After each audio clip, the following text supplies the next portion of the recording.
Hello friend, welcome to it and repeat. কেমন আছো সবাই? আশা করি সবাই খুব ভালো আছো। আর আজকে চলে এসেছি খ্রিসমাস ট্রির একদমই স্পেশাল একটা কেক রেসিপি নিয়ে, প্ল্যাম কেক। তাহলে চলো ভিডিওটা পুরোটা দেখো বন্ধুরা, আশা করি তোমাদের ভালো লাগবে। তাহলে চলো তাহলে এবার রেসিপিটা শুরু করি। প্রথমে আমি দুখানা অরেঞ্জ লেবু নিয়ে নিয়েছি। তা চলো লেবুটাকে আগে কেটে দেখি কেমন হয়। তা লেবুর রসটা আমার অবশ্যই লাগবে, যে কোনো কেনা জুস দিয়েও কিন্তু বানাতে পারো। তবে আমার কাছে এই দুটো লেবু ছিল, আর দেখো কি বাজে লেবুটা, রসটা না একদমই বেরোয়নি। তবে লেবু কেকটা বানাতে গিয়ে দেখি আর লেবু ঘরেও নেই, এই দুটো লেবুই ছিল, আর ভীষণই জঘন্য লেবুটা। তারপরে যাই হোক একদমই অল্প একটু জুস বেরিয়েছে। তা যাই হোক, একটু অরেঞ্জের জুস একটু অল্প হলেও হয়, যেহেতু আবার ক্যারামেলটাও আমি বানাবো। আর এখানে আমি ড্রাই ফ্রুটগুলো ভিজিয়ে দিচ্ছি জুসটার মধ্যে। প্রথমে দিয়ে দিলাম কিশমিশ, তারপরে দিলাম কালো কিশমিশ, তারপরে এখানে আমি ড্রাই ফ্রুট মানে আমন্ড আর কাজু কুচি করে রেখেছিলাম, ওটা আগেই কুচি করে রেখেছি, সেটাও দিয়ে দিলাম। তারপরেই এখানে আমি দেখো টুটি ফুটি দিয়ে দিয়েছি। আর এই টুটি ফুটিটা কিন্তু আমি ঘরেই বানিয়েছি। এই টুটি ফুটির রেসিপিটাও তোমাদের দেবো। তা টুটি ফুটি জানো তো, বাইরে কিনতে গেলে অনেকটা দাম নেয়। তা বেশ অনেকটা কেক বানাতে গেলে ভীষণ গায়ে লাগে, তার জন্য না আমি ঘরেই বানিয়ে নিয়েছি। এই রেসিপিটাও তোমাদের আমি দেবো। তা যাই হোক, আগে একটা প্যান বসিয়ে দিলাম, তার মধ্যে আগে চিনিটাকে ক্যারামেল করে নেব। তা ক্রিসমাসটি এই স্পেশাল কেকটা, এই প্ল্যাম কেকটা কিন্তু এইগুলো ভীষণই প্রয়োজন। এক হলো ক্যারামেল চিনিটা, আর হলো ওই অরেঞ্জ জুসটা, এটা একদম মাস্ট। এই দুটো কিন্তু দিতে হয়, যে কোনো জুস দিলেই চলে। অরেঞ্জ জুস বলো বা মুসুম্বি জুসও দিতে পারো, বা কেনা জুসও দিতে পারো, যে কোনো জুস আর কি দিতে হয়।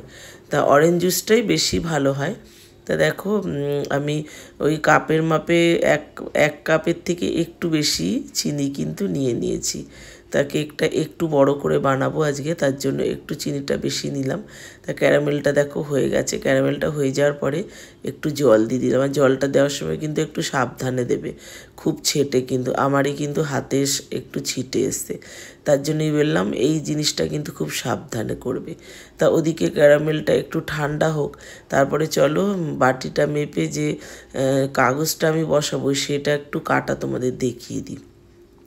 তা আগেও কেক বানিয়েছি, তখনও দেখিয়েছি। তা আজকে আরও একবার করে চলো দেখিয়ে নিই তোমাদের। আর আমার গলার ভয়েসটা শুনে বুঝতেই পারছো প্রচণ্ড ঠান্ডা লেগেছে, হঠাৎ করে গলার ভয়েসটা ধরে গেছে। তা যাই হোক, আগে বাটিটাকে রেডি করে নিই। আগে বাটিটার মধ্যে তেল ব্রাশ করে নিয়েছি, তারপরে কাগজটাকে বসিয়ে আবারও একটু তেল দিয়ে আবারও কাগজটার মধ্যে তেল ব্রাশ করে নিলাম। তার মধ্যে এই কেকের মধ্যে একটা মশলা দিতে হয়। এই কেকটা কিন্তু প্রচণ্ড স্পাইসি হয়। তা এই কেকের মধ্যে একটা মশলা আমি বানিয়ে নিচ্ছি। এক টুকরো দারচিনি দিয়েছি, আর 3টে মতন এলাচ দিয়েছি, ছোটো এলাচ, আর 3টে লবঙ্গ, আর একটুখানি জায়ফল, একদম সামান্য, খুব কম করে নেবে। জায়ফলটাকে নিয়ে নিয়েছি। তা একদম কম বলে, যেহেতু মিক্সিং জারটা আমার খুব ছোট, খুব ভালোভাবে মানে মিহি হয়ে যায়। তাও একটুখানি চিনি দিলাম, যে একটু কোয়ান্টিটি বাড়ানোর জন্য চিনিটা দিয়ে তারপরেই কিন্তু আমি দেখো এই যে গুঁড়ো করে নিয়েছি, বেশ ভালোই গুঁড়ো হয়েছে। তা যাই হোক, এবার কিন্তু এই যে দেখো ক্যারামেলটা একদমই ঠান্ডা হয়ে গেছে। তারপরে আমি এই বাটিটার মধ্যে ঢেলে নিলাম।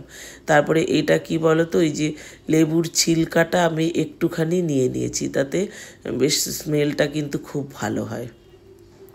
তা ওটা মিশিয়ে নিলাম।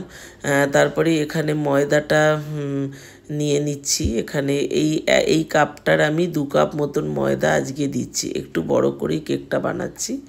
আর একটা খুব ভুল হয়ে গেছে জানো তো বন্ধুরা, আজকে প্রচণ্ড একটা মাথায় একটা অন্য কথা ঘুরছিল। মানে আসল বাবুকে আমার কাছে রেখে গেছে মেয়ে জামাই, মানে জামাইয়ের মাসি, উনি আর কি চলে গেছেন না ফেরার দেশে। তা সত্যি কথা, ওনার কথাই খুব ভাবছিলাম। তা ওটা ভাবতে ভাবতেই না আমি এখানে একটু গন্ডগোল কিছু একটা মনে হচ্ছিল, যে কিছু একটা যেন আমি ভুল করে ফেলেছি। তা যাই হোক, এই ময়দার মিশ্রণটা করার সময় আমার মনে পড়েছে যে আমি তো তেলটাই দিইনি। তা যাই হোক, এটা দিয়ে তেলটা আমি পরে দিয়ে দিচ্ছি, কোনো অসুবিধা নেই। একটুখানি এই যে পরে দিচ্ছি তার জন্য কোনো অসুবিধা হয় না। তা যাই হোক, ওটা আমার ভুল হয়ে গেছিলো, ওই ক্যারামেলটার সঙ্গেই তেলটাকে মিশিয়ে নেওয়া উচিত ছিল। তা যাই হোক, এই মানে মাথায় একটা অন্য চিন্তা ঘুরছিল, তার জন্য এটা ভুল একটা হয়ে গেছে। তারপরেই দেখো ড্রাই ফ্রুটগুলো যে আমি ভিজিয়ে রেখেছি, প্রায় 1 ঘন্টা মতন সোপ করে রেখেছিলাম। এটা চাইলে কিন্তু ওভারনাইট সোপ করতে পারো, তাহলেও খুব ভালো হয়। আর দেখতেই পেলে একদম মানে জুস যতটুকু টেনেই নিয়েছিল, ওটাও দিয়ে তারপরে নেড়ে নিলাম। তারপরে একটু ভ্যানিলা এসেন্সও দিলাম। এবার আমি সব শেষে দিয়ে দিচ্ছি একদমই মানে 4 ভাগের 1 ভাগ মতন বেকিং সোডা দিয়েছি। আর বেকিং পাউডার এখানে দিচ্ছি আমি 1.5 চামচি মতন। কেকটা একটু বড় হচ্ছে তো, আর যেহেতু আমি ডিম ব্যবহার করিনি, আর এই প্লাম কেকে না ডিমটা না ব্যবহার করলেও চলে। তা ডিমটা যেহেতু দিইনি, তার জন্য বেকিং পাউডারটা একটু বেশি করেই দিতে লাগে। তা বাটির মধ্যে ঢেলে নিলাম। দেখো একটু ট্যাপ করে নিচ্ছি, যাতে ভেতরে যদি কোনো বাবলস থাকে সেটা বেরিয়ে যাবে। তারপরেই দেখো সব ড্রাই ফ্রুটগুলো ওপর থেকে আরও একবার করে দিয়ে দিলাম টুটি ফুটি, তারপরে আমন্ড, সব কিছু গোটা গোটা করেই দিয়ে দিচ্ছি। তা এইভাবে দিয়ে দিলাম। আর দেখতে দেখো কতটা সুন্দর লাগছে। এইভাবে কেকটা কিন্তু অসাধারণ। আর এই কেকটা না বাইরে কিনতে গেলে বেশ অনেকটা দাম হয়, যেহেতু ভীষণই স্পাইসি আর ড্রাই ফ্রুট প্রচুর থাকে তো এই কেকটাতে, তার জন্য দামটা প্রচুর হয় কিন্তু। তা তোমরা বাড়িতেও এইভাবে কেকটা বানিয়ে নাও, দেখো কতটা সুন্দর লাগছে। তবে কেকটা হওয়ার আগেই কিন্তু বেশি সুন্দর লাগছে হওয়ার পরের থেকে। তা যাই হোক, হাঁড়িটা কিন্তু প্রিহিট করতে বসিয়ে দিয়েছিলাম। ওই যে বলছিলাম না, হাঁড়ির নুনটা কিন্তু আমি বাড়ি করিনি, ওইভাবে নুনটা আছে। কেক বানিয়েই চলছি, মানে একদম বড়দিন পর্যন্ত কেক বানিয়ে যাব। তা যাই হোক, বসিয়ে একদম 35 মিনিট পরে কিন্তু এসে গেলাম। দেখো কেকটা একদম কমপ্লিট হয়ে গেছে, ক্লিন এসছে একদম টুথপিকটা। তাহলে চলো কেকটা আবার নামিয়ে নিই। তাহলে আমার এই রেসিপিটা, প্লাম কেকের এই রেসিপিটা তোমাদের কেমন লাগলো বন্ধুরা অবশ্যই কমেন্টে জানিও। যদি ভালো লাগে প্লিজ লাইক শেয়ার করে দিও, চ্যানেলটাকে অবশ্যই সাবস্ক্রাইব করে দিও। আর বন্ধু বান্ধব আত্মীয় স্বজনের কাছে প্লিজ একবার করে শেয়ার করো। আর তাহলে চলো একবার তোমাদের একটু বার করে দেখাই। আর প্রচণ্ড গরম আছে জানো তো, মানে তর্স হয় না আর কি কতক্ষণে আর কি বার করব। তা একদম গরম গরম বার করেছি বলে না একটু দেখো হালকা ছেড়ে গেছে। তবে একদম তোমরা করলে না একদম ঠান্ডা করে তবেই কিন্তু বার করবে। তা দেখো কতটা সুন্দর হয়েছে।